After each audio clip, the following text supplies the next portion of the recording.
চলমান বিশ্বকাপে বসনিয়ার বিপক্ষের ম্যাচে লাল কার্ড পাওয়ার পরও নিয়ম ভেঙে মার্কিন স্ট্রাইকার ফলারিন বালোগানকে বেলজিয়ামের বিপক্ষে খেলার অনুমতি দেয় ফিফা। বালোগানের এই শাস্তি মওকুফ করা নিয়ে ফুটবল বিশ্ব এখন উত্তালি বলা চলে।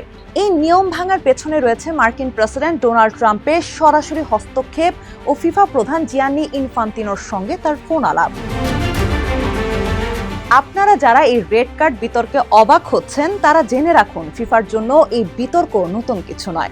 আসুন জেনে নেই রাজনৈতিক হস্তক্ষেপ থেকে শুরু করে ম্যাচ ফিক্সিং এর অভিযোগের মতো ফিফা বিশ্বকাপের সবচেয়ে আলোচিত ও লজ্জাজনক কয়েকটি কেলেঙ্কারির ঘটনা সম্পর্কে। 1930 সালে বিশ্বকাপের ইতিহাসে প্রথম আসরেই ঘটে এক অদ্ভুত ঘটনা। আর্জেন্টিনার বিপক্ষে গ্রুপ পর্বের ম্যাচে ফ্রান্স 1-0 গোলে পিছিয়ে ছিল। ম্যাচের 84 মিনিটে ফরাসি উইঙ্গার মার্সেল লাঙ্গিলার যখন গোলকিপারকে একা পেয়ে গোল করার মুখে, ঠিক তখনই ব্রাজিলিয়ান রেফারি গিলবার্টো দি আলমেইদা রেগো ভুল করে ম্যাচ শেষের বাঁশি বাজিয়ে দেন।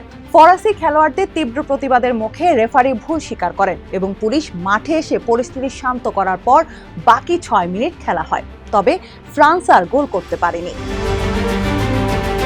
চলতি বিশ্বকাপে বালোগানের ঘটনার একমাত্র ঐতিহাসিক মিল রয়েছে 1962 সালের ব্রাজিলিয়ান কিংবদন্তি গারিনচার সঙ্গে।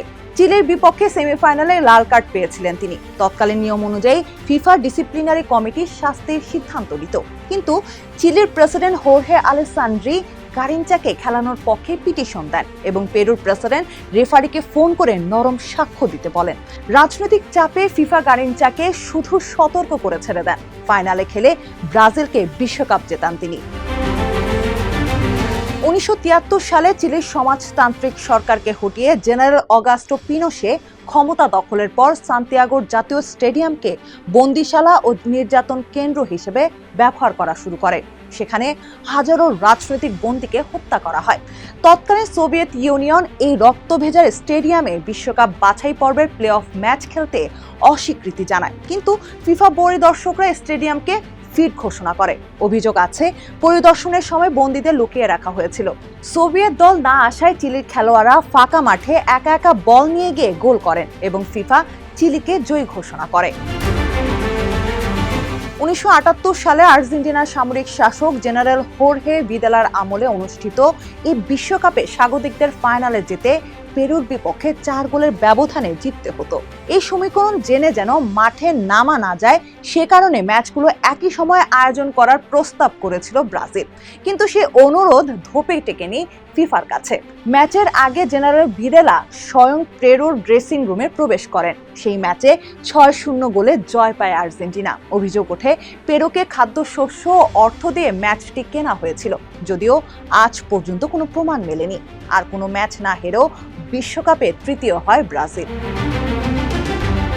1982 সালে পশ্চিম জার্মানি ও অস্ট্রিয়ার মধ্যকার এই ম্যাচটি ফুটবল ইতিহাসের অন্যতম লজ্জাজনক ম্যাচ। ম্যাচের সমীকরণ এমন ছিল যে জার্মানি 1 বা 2 গোলে জিতলে আলজেরিয়াকে বাদ দিয়ে 2 দলই পরের রাউন্ডে যাবে।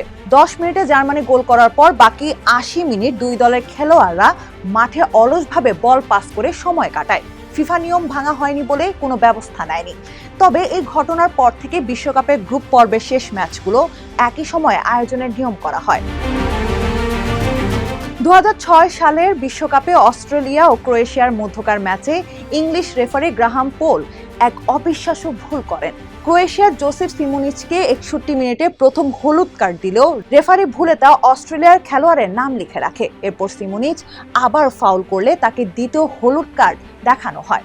এরপর সিমোনিচ আবার ফাউল করলে তাকে দ্বিতীয় হলুদ কার্ড দেয়া হলেও রেফারি লাল কার্ড দেখাননি।